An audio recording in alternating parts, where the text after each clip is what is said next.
Caitlin Clark has to free herself from this organization. At this point in time, they're not fully dedicated to the well-being of Caitlin Clark. I am convinced they do not want those logo threes.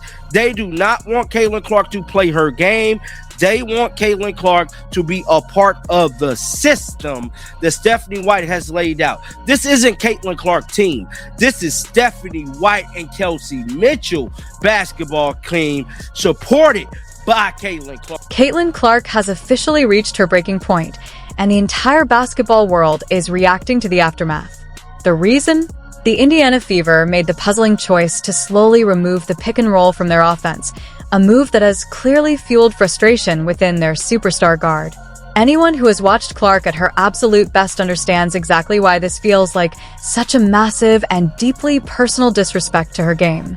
Caitlin Clark is the face of the WNBA and the sole reason y'all is getting the money to build this big-ass practice facility y'all trying to do. Now, let's pull up some of Caitlin Clark's stats for this 2026 season, because I'll be one of the first people to tell you, man, it ain't looking good.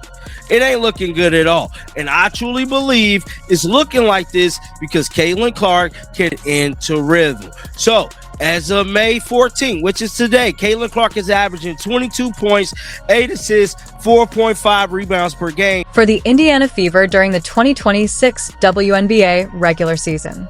Through the first 2 games, Caitlin Clark is averaging 31 minutes per game along with a steal while shooting 45% from the field and a flawless 100% from the free throw line. She literally has not missed a single free throw all season. And when you compare her numbers side by side with Paige Bucher's, the conversation gets even more interesting. This is not some small tactical tweak or a harmless adjustment to the offense. What we are witnessing is a head coach intentionally making a decision that limits the most lethal weapon her star player possesses.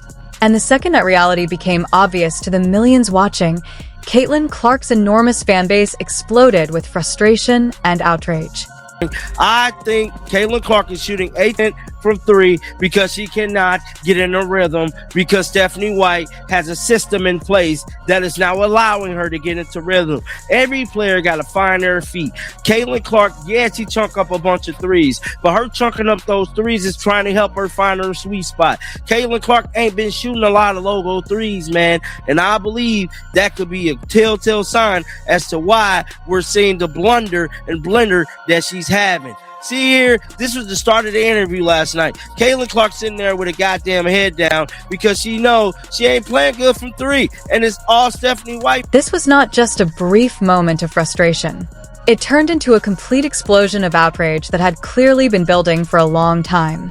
When your franchise centerpiece, the player brought in to transform the organization, built her entire superstar reputation around dominating pick-and-roll situations, attacking drop coverage defenses, creating open threes and easy baskets out of simple screen actions, and making elite split-second reads in 2-player sets. Removing that weapon is far more than just a simple coaching adjustment.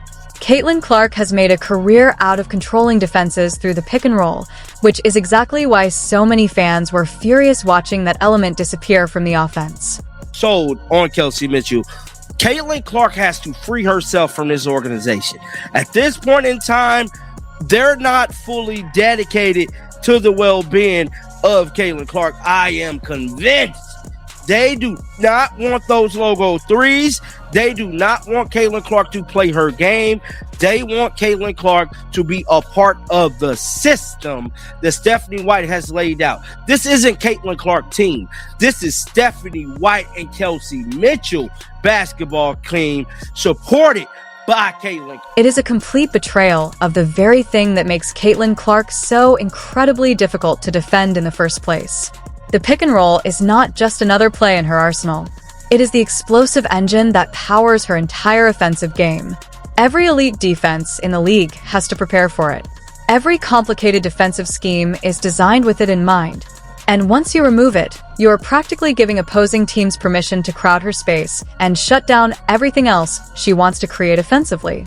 The fanbase watched the entire situation unfold in real time, and they quickly connected all the warning signs. What we are discussing here goes far beyond a simple disagreement between a player and a coach. Because the decision by Stephanie White to move away from the pick-and-roll points towards something much more concerning.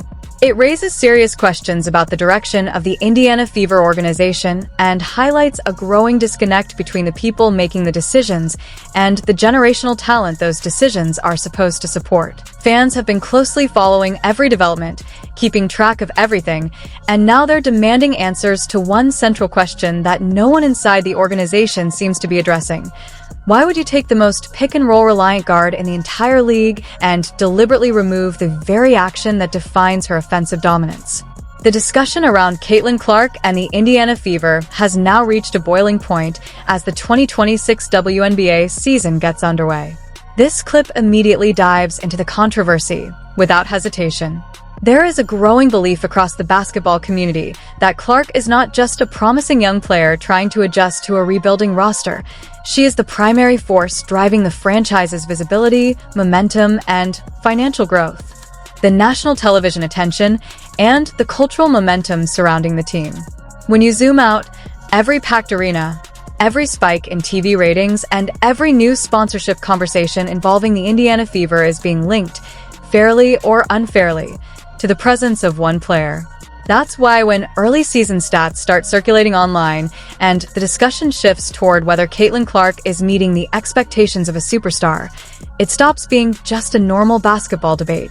It becomes a much larger conversation about identity, direction, and what this franchise is actually building toward, and where all of this is ultimately headed. This clip focuses directly on that tension, delivering its breakdown with a sharp, relentless tone that forces viewers to stop scrolling and actually pay attention to what's unfolding. What makes the analysis stand out is that it raises the same questions many fans have already been thinking since the start of training camp.